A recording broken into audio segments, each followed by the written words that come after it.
Good morning students. आज economics में हमारा टॉपिक है मनी क्रिएशन।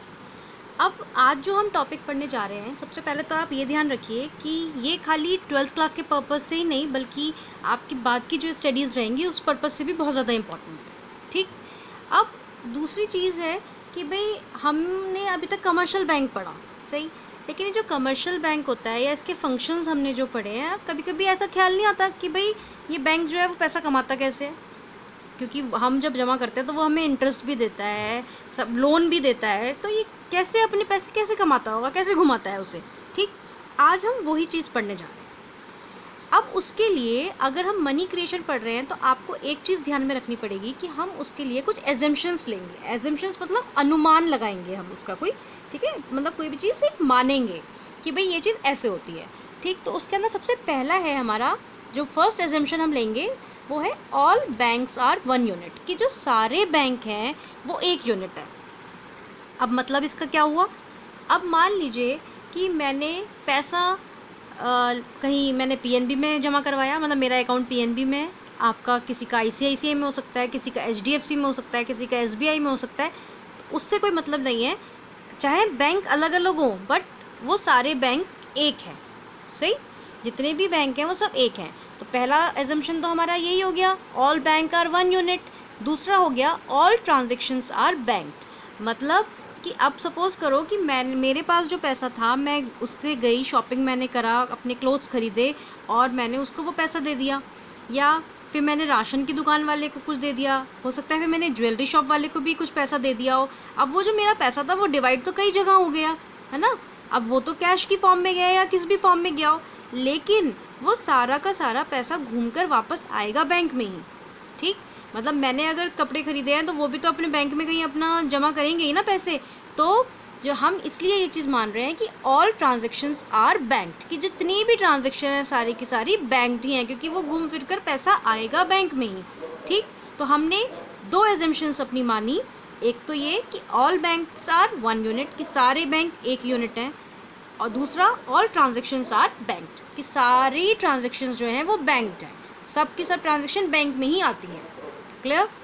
अब नेक्स्ट हम पढ़ते हैं out of the total deposit, यानी कि पूरे डिपॉजिट में से हेल्ड बाय द बैंक्स, मतलब जितना भी डिपॉजिट हम बैंक में करते हैं पैसा, it is legally compulsory for the banks to keep a certain fraction of their deposit as reserve, मतलब कि हम जितना भी पैसा डिपॉजिट करते हैं बैंक के अंदर, चाहे मैंने 1000 करा, चाहे लाख करा, चाहे आप लोगों ने जितना भी करा, वो बैंक के अंदर जो पैसे जाएंगे वो उसके लिए एक रूल बना हुआ है, एक लीगल पॉलिसी बनी हुई है कि वो सारा का सारा पैसा जितना भी उसके पास आया वो सारा का सारा लोन पर नहीं उठा सकता, उसे कुछ पैसा रिज़र्व करके भी रखना पड़ेगा। अब वो रिज़र्व करके क्यों रखना पड़ेगा, अब मान लीजिए मैंने तो 1000 रुपये जमा करे, अब मैं तो जमा करे और कल ही पहुंच गई एटीएम लेकर उसे निकालने के लिए वापस, तो बैंक के पास पैसा तो होना ही चाहिए ना कैश देने के लिए भी लोगों को। तो इसलिए एक होता है लीगल रिजर्व रेशो, कि which is known as legal reserve ratio, LRR, कि बैंक को ये पॉलिसी बनी हुई है कि आपके पास कितना भी पैसा आता है तो आप उसमें से कुछ परसेंट, मतलब जो LRR आपका है वो उतना तो आप रखेंगे अपने पास, मतलब बैंक अपने पास ही रखेगा, और जो बाकी का है पैसा बचा हुआ उसे वो वापस लोन पर दे देगा। ठीक, ये किसने स्पेसिफाई करा है, this ratio is specified by central bank. Central bank क्या होता है हमारा, RBI। ठीक है, सारे बैंकों का भी बैंक कौन है, RBI है ना। तो वो RBI ने ये निश्चित की इस बात को, एक लीगल उन्होंने बनाया कि भाई बैंक जो है वो सारा पैसा अपना लोन पर नहीं दे सकते हैं, उन्हें LRR लीगल रिजर्व रेशो रखना पड़ेगा अपने पास, और वो जो बाकी उसे घटाकर जो पैसा है वो उसको वो बैंक में उठा सकता है। अब दूसरी चीज़ इसको हम देख लेते हैं कैलकुलेशन से। मान लीजिए मैंने 1000 रुपये जमा करे और 20% हमारा LRR चल रहा है, तो 20/100, उसका मतलब 1000 का 20% कितना हुआ, 200 रुपीज़ हो गया ना। तो हमारा LRR 200 रुपीज़ हो गया, जिसे हम अपने पास संभाल के रखेंगे, बैंक अपने पास संभाल के रखेगा।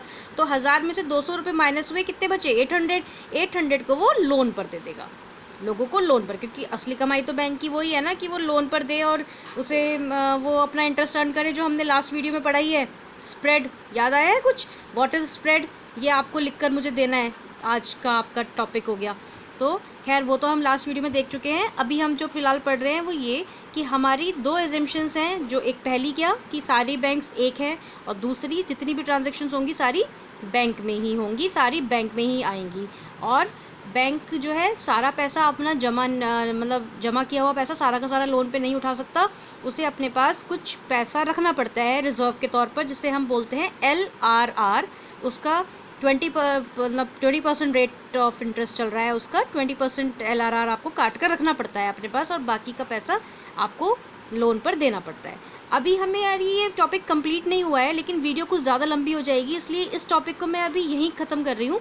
आज आप लोग पहले यही इस चीज़ को अच्छी तरह से देखें और समझें, जो भी नया टर्म आ रहा हो LRR, ये आप इसको रिवाइज़ करें, और फिर इसके आगे का जो टॉपिक है वो मैं नेक्स्ट वीडियो में कवर करूँगी। Okay, thank you.